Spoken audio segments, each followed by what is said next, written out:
Les 10 premiers jours de la guerre ont coûté aux contribuables européens environ 3 milliards d'euros supplémentaires rien que pour les importations de combustibles.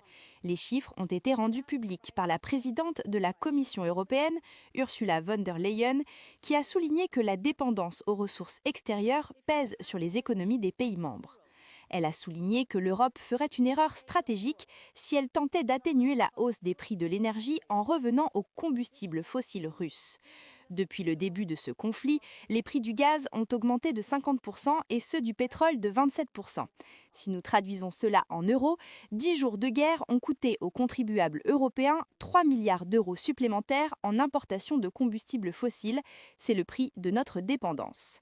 Face à cette situation, von der Leyen a demandé aux pays membres de ne pas renoncer à la stratégie à long terme pour les énergies renouvelables. Le fait est que nous avons des sources d'énergie domestiques, renouvelables et nucléaires.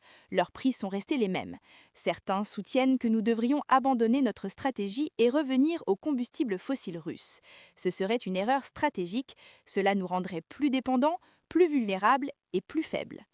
Parallèlement au mouvement de l'UE, l'Agence internationale de l'énergie discute d'une proposition visant à libérer sur le marché des millions de barils de pétrole provenant des réserves stratégiques, un volume qui devrait dépasser même l'intervention de 2022.